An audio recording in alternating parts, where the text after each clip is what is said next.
துளை இருக்குல்ல, இந்த துளை மூலயமா மேலே வேலை அந்த அதிர்வு போகும். அதனால தான் இங்கே வேண்டும் போது எல்லாரும் சொல்லுவேன், உங்கள் தேவை வைக்கும்போது நான் சந்தோஷமாக இருக்கேன், ஆனந்தமாக இருக்கேன், ஆரோக்கியமாக இருக்கேன் அப்படின்னு நீங்கள் சொல்லுங்கள். இந்த பிரபஞ்சத்தில் எல்லா ஆன்மாக்களும் எல்லா ஜீவராசியும் சந்தோஷமாக இருக்குது, ஆனந்தமாக இருக்குது, ஆரோக்கியமாக இருக்குது. அந்த அதிர்வு மட்டும் சொல்லுங்கள். இது முழுக்க முழுக்க இங்கேருந்து செம்பு கனெக்ட் பண்ணி அந்த பைப்பில் அங்கே அந்த அதிர்வு ஏற்படுத்துகிறோம். இது சூரிய நாடி ஆண் சக்தி உள்ளது.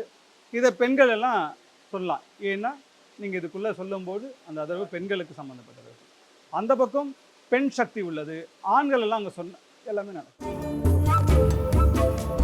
பல 100 ஆண்டுகளாக வந்து இங்கே முனீஸ்வரன் அவங்க கும்பிடுறாங்க. பார்த்த உடனே மாமரம், இந்த மரமும் 3ஆக தான் இருந்தது. இங்கே பெரிய ஒரு மரம் இருந்தது, இங்கே ரொம்ப பழைய மரம் இருந்தது. இது வரதாப்பிள்ளையில் வந்துச்சு.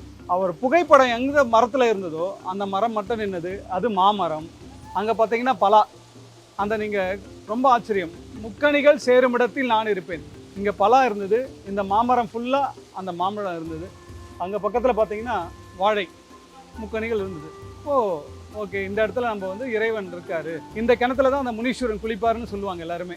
இப்போ அந்த வெள்ளை உருவம் இந்த கிணத்துல தான் இருக்கும். என்ன பார்த்தீங்கன்னா இந்த உருவம் பின்பக்கம் தான் வச்சுருக்கேன்.